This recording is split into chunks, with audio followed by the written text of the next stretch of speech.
What's going on, y'all? Your boy Derek the Great here back again for another video, and this time coming at you with another Mr. Nightmare video. That's right, spooky season is upon us. Matter of fact, at the time of recording this, it is midnight on Halloween. It is officially Halloween, October 31st. Happy Halloween for those of you who celebrate it, right? I decided to put on my little MJ. I don't know if you can see this. Hold on, it's the Thriller jacket, the Michael Jackson jacket he wore when he turned to the werewolf at the beginning of the Thriller music video. I decided I would put that on, for the occasion. So all day today, I'll be recording some spooky, scary story videos like this, some nighttime spooks. Mr. Ballin, I think his name was, the other dude who tells stories. I'll be doing all these all day, pretty much. And we're kicking it off with Mr. Nightmare.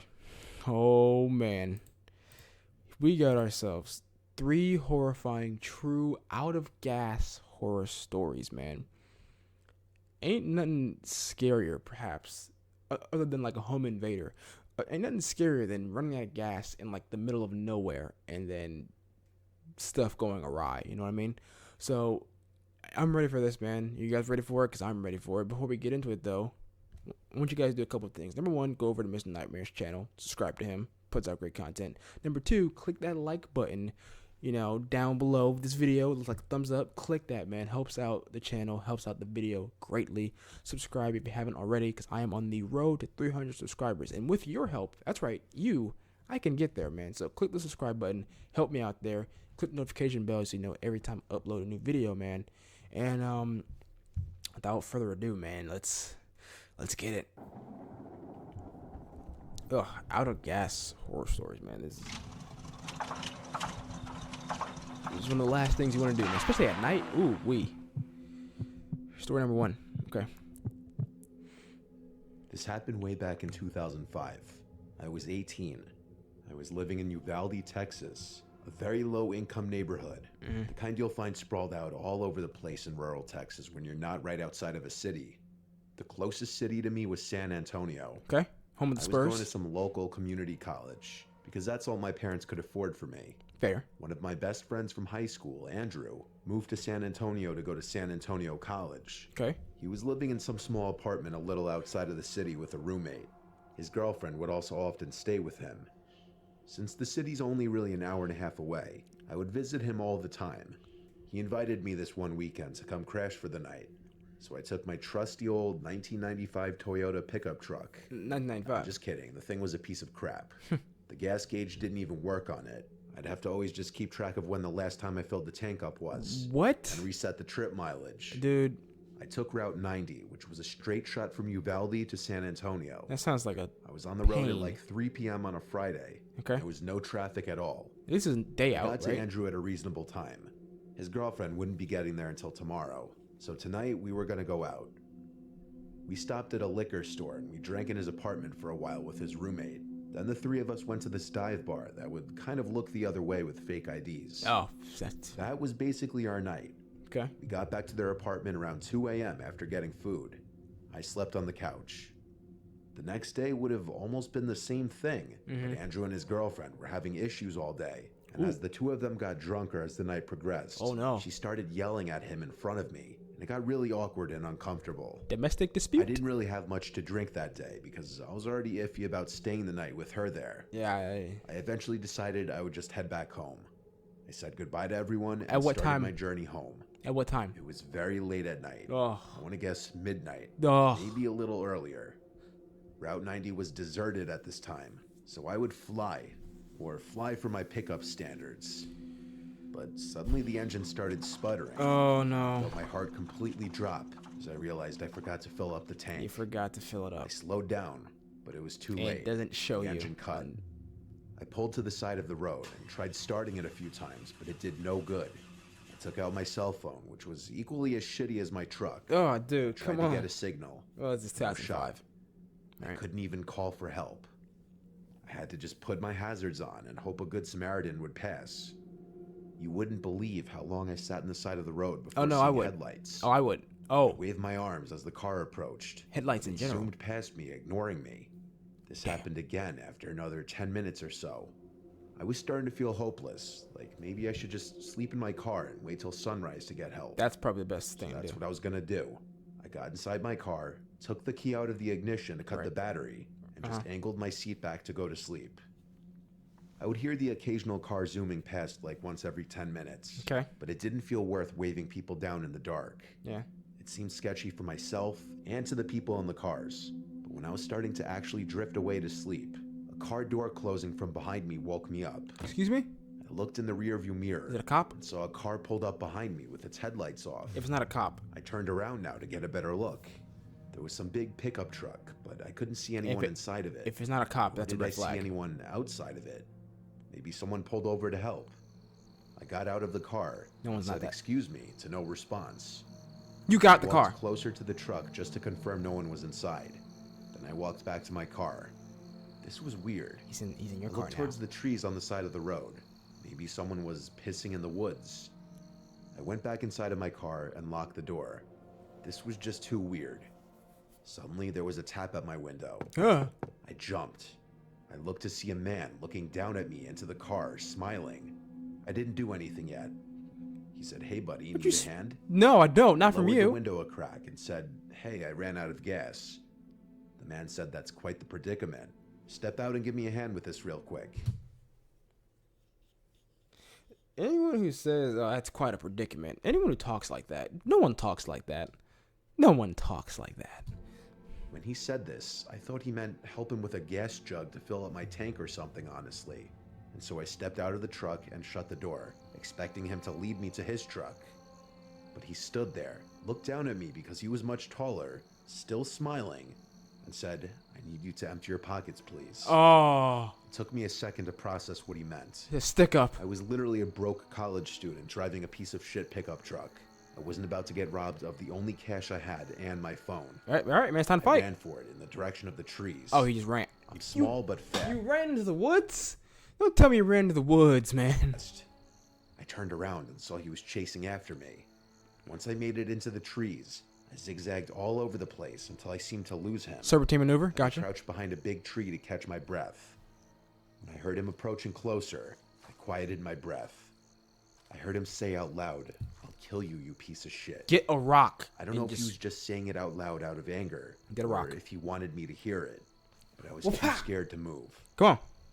Even after I heard his footsteps move away, I didn't move. In fact, I stayed in this position the rest of the night, eventually laying behind this big tree up until dawn. I went back over to the highway to my truck, and the truck behind me was gone. But my truck's doors were both open. I found that my glove box had been gone through and completely emptied of anything somewhat valuable. Yep. My flannel hoodie was also taken, which had something in the pocket, I'm sure. Ugh. I finally managed to wave down a good Samaritan, and he gave me a ride to the closest gas station. I bought a fuel can, filled it with gas, and the man brought me back to my car, where I filled my tank just enough to drive the truck to a gas station to fill up completely. Then I went straight home. This was a real-life learning experience for me, that there are bad people out there who will try definitely. to take advantage of you Yeah, they when you're will. in a vulnerable spot. Yeah, they will. There are also good people, like the man who helped me. This man said, "Empty your pockets, please." The fuck?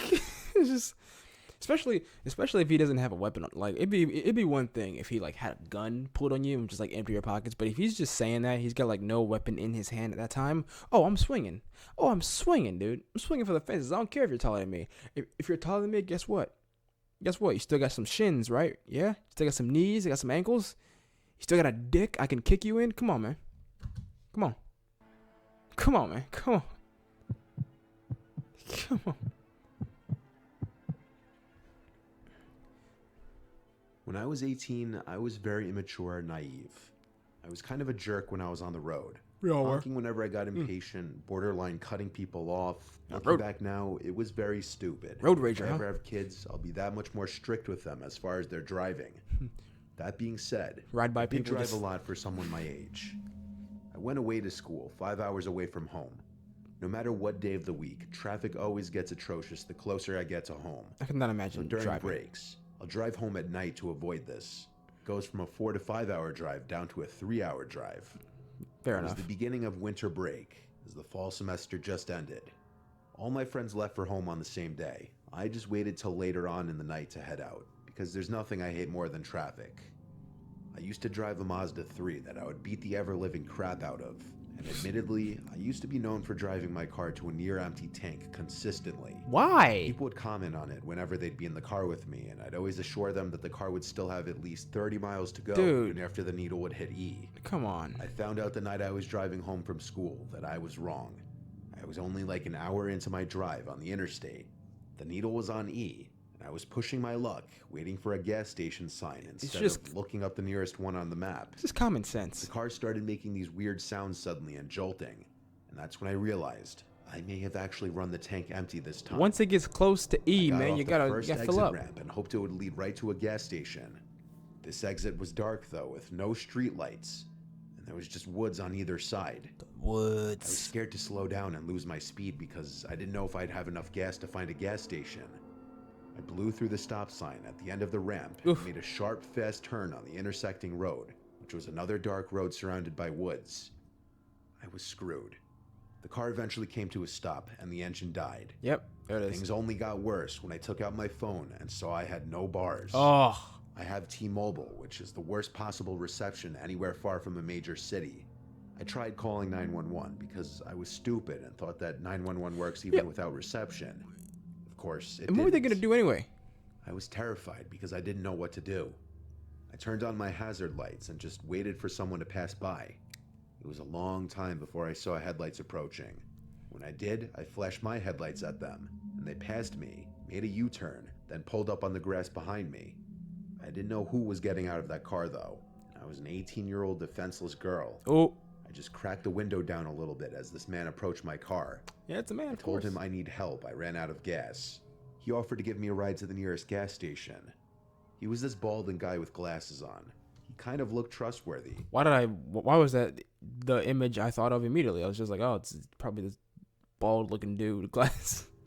I had no other apparent options but to accept his offer. I got out of the car and followed him to his car. Yeah. Made sure to lock my doors first.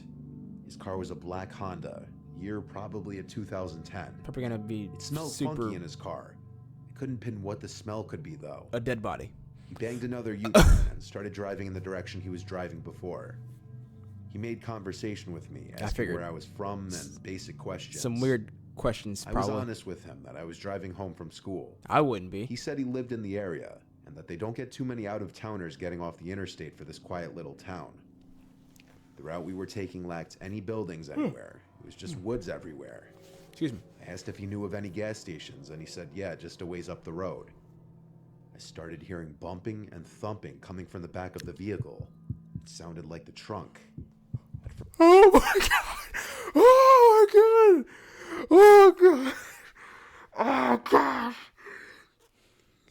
First I thought it was maybe just bumps in the road. Holy shit, nigga got a body in the He seemed to keep trunk. talking and talking, like he wouldn't stop. Nah, nigga, nah. Nah, nigga, nah. Nah. I hear some thumping coming from the back in the trunk. I'm tucking and rolling, bro. Absolutely not. Oh my god, that like gave me chills. That oh. Finally, we got to a sort of town-looking area. There were some lights and buildings at last. Come on, man, use some common sense. And a few small houses. There was a red light at the first intersection since I got in his car. We came to a stop, and for the first time there was silence.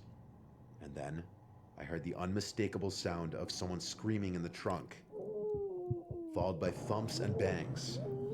I looked at the man who looked at me. In a split second, I unbuckled my seatbelt, opened the door, out and ran. Yep. At the same time, he tried grabbing me and there you pulling go me back into the car. Holy shit. I heard him get out as well, but instead of chasing me, he ran to close his passenger side door. And then I heard him floor it down the street. Oh my god. I ran into the diner and asked for help, making a scene. I used their phone to call 911. I waited there. It became this whole huge thing, with multiple police showing up to the diner to take a report. Given the gravity of the report that I was making, that I heard someone in the trunk of the car, they had to get every last detail from me about the man's car, his appearance, and where he picked me up. That poor I person. was also given a ride back to my car so that they could also include the pickup location in the report. They also helped me get a hold of AAA, which eventually would come to my location to fill my car with gas. This was overall the scariest experience of my life. I bet. Shaken to the core the whole rest of the ride home. I hope they found that man. I hope whoever was in that trunk is still alive today. Oh my God. For all I know, that man could have been bringing me to his house or somewhere else. And I was just lucky I had a chance to get out at that red light. Oh my God, dude. That's those. Oh, I couldn't imagine, dude. Those type of situations, man, where like, that's like the butterfly effect, or like you're literally at a crossroads, bro. Like that is one of those situations where like I bet after you've gotten through that, after you've escaped that, your mind is probably just thinking, dude, what if I didn't? Like just imagining I was that close from being that person in the trunk, and God knows what happening to me. You know what was gonna happen to me. Oh my God. Oh my God. Oh, that gate. Oh. I live in Burt County, North Carolina, in Morganton. I'm used to the quiet lifestyle that comes with living in a rural place. Oh, it's Kakalaki. You get some weird characters here and there, but it's usually nothing as they call bad. I own a nice plot of land with my husband. My work schedule fluctuates. Okay. Sometimes I work days, sometimes I work nights. This happened on a night that I was on my way home after a night shift, so it had to be like 3 a.m. My phone was almost dead, I was hungry, I was tired, and I just wanted to get some food and head home. I stopped at a gas station to get $10 worth of gas and also a packaged sandwich. Excuse. When was this picture taken? Because look at these prices, man. What the hell? I wish they were back in the ones, bro. Are you kidding me? Which I proceeded to eat inside the gas station cafe. Some sketchy guy was eyeing me for a little until he left the building without buying anything. After eating, I went outside to fill up the gas, and then got back in the car. The smell of gasoline was extra pungent for some reason. Gasoline. These roads are very dark and twisty at night, so I was driving slow. Okay. Especially since I was tired after a long day of work. Right. Then something unexpected happened. Ran a gas. The needle on the gas gauge suddenly dropped to E. I mean, a low gas light came on and beeped. I had no idea what was going on. I'm not a car person, and I'd never run out of gas before this. I mean, you got. Plus, the needle just suddenly dropped. I mean, you only got $10 worth of gas, but what likely happened is someone. Well, while you were inside, someone cut your. I thought at first that the computer was glitching, so I pulled over and restarted the car, but the needle was still on. I don't know about cars either. I tried to continue driving, but the engine died. Oh, you said it smelled like gasoline. Yeah, duh. Someone cut your I started freaking having a panic attack. tank. I called my husband first thing, and thank God he picked up. I asked him how did my car run out of gas after I just filled up. And as I got out of the car, I smelled gasoline. Yep. Okay. Yeah. I told him this, and he said it sounds like I have a leak. He told me he'd head right over. That originally went call our roadside assistance by company. my head. Then I heard a car coming with no headlights, and suddenly it stopped, not far behind my car. I suddenly thought to bring up that sketchy guy who was watching me at the gas station, and asked my husband if there was a chance he did something to my car. My husband's tone suddenly changed to sounding more concerned and worried. He said, yes, there's a chance that he may have cut my fuel line. Yeah, I didn't know what that meant. All I knew was I needed to run. I took my keys out of the ignition and shut the door and locked it so that the headlights would turn off. Okay. My phone was on like 2%. Oh. So I told him to text me when he's close. I ran off the road and towards the first house I could find. I ran down the long driveway and up the property to the front door. All the lights in the house were off. I still rang the bell multiple times anyway. Eventually, a light turned on, and then the door opened. A man in his 60s opened the door. Okay. He looked like he was just woken up. Obviously. I asked him to let me in to hide and charge my phone. After a bit of explaining, he opened the door fully and let me in. I asked him for an iPhone charger, and he said he'd go look for one, and asked me to take a seat in the living room. Imagine if you said, I'm sorry, I got sat Android. down, That's it. still in my nurse scrubs, feeling a mix of emotions. The man called out from the kitchen asking me if I wanted some water. I said yes, please. Little did he know, I saw his reflection in a mirror in the living room. What? It gave visibility into the kitchen. I saw him fill a cup with water. Then I know for a fact, I saw him drop something into the water. What the fuck? What?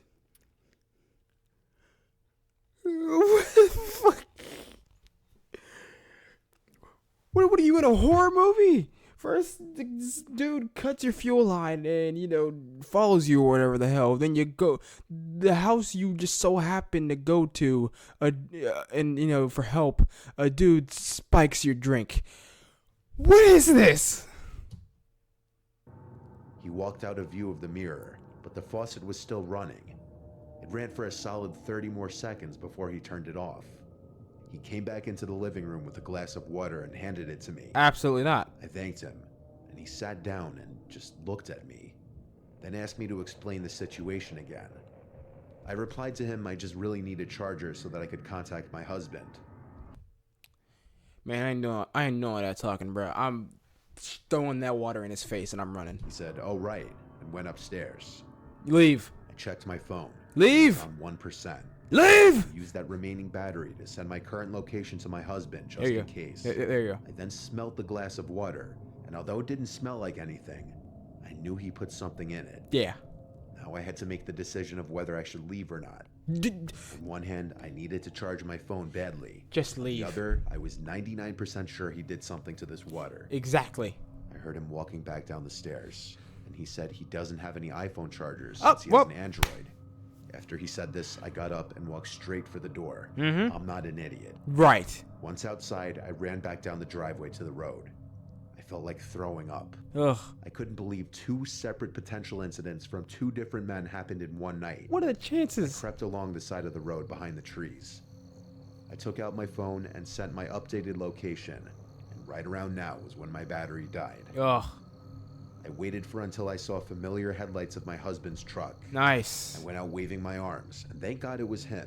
Right. I got inside the truck and let all my emotions out, crying to him about what I just went through. Oh my God. He brought us to my car, and there was no longer a car behind mine. My back window was shattered, though. Oh. It appeared someone had gotten into the back seat. Damn. But nothing of high value was left in my car to steal anyway. Okay, good. My car battery was also now dead. Yep. When I told my husband about the man who tried to potentially roofie me, he was so furious he wanted to go break down his door. Hey man, go ahead and do it, man. Go ahead and do it. Hey, look, this 60-some-year-old man, yeah, let's go beat his ass. Let's go beat this old man's ass. He's gonna try to freaking roofie me and do God knows what to me. Yeah, no, let's go ahead and do it, man. I'd let him do it. Go ahead. But I told him no. Let's just wait for the tow truck to come. Nah, go beat his ass. We waited quite a while before it came. My car was towed to my dealership, where they would take the car in the next day. My husband was right. My car was vandalized, and the fuel line was cut completely. Yep. Thank God I was off the next few days, because I needed some time to mentally recover from this night.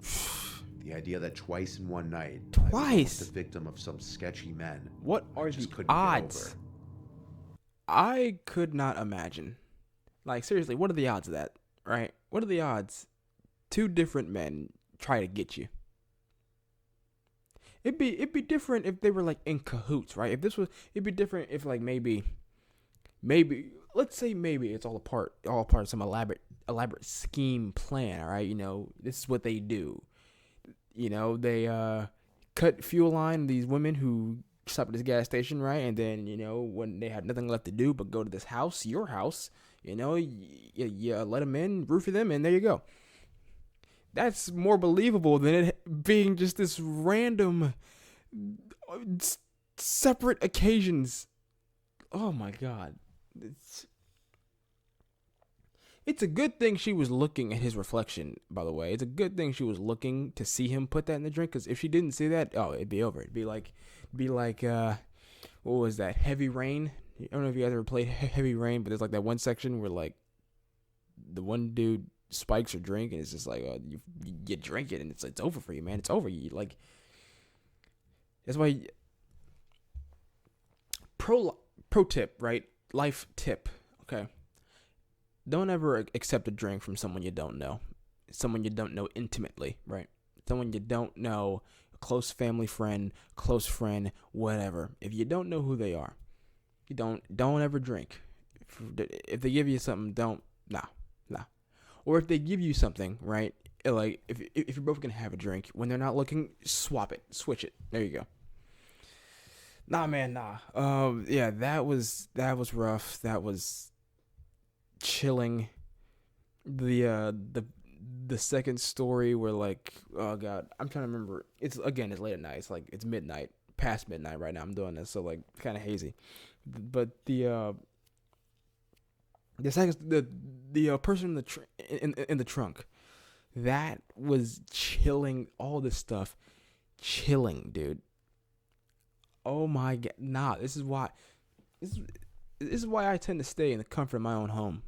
I don't go out very much. I don't want to deal with things like this. It's just, I'm not, nah, I'm not putting myself in these situations, man. Anyway, like I said before, go over to Mr. Nightmare, subscribe to him. He tells these amazing, I mean, not amazing, but tells these spooky, scary stories in such amazing ways that it chills you, man. Just, ugh. Oh, man. Do me a favor, man. Run up the likes. All right. Comment, subscribe, all that good stuff. And I will see you guys in the next video. Peace. My God, I need to watch something happy.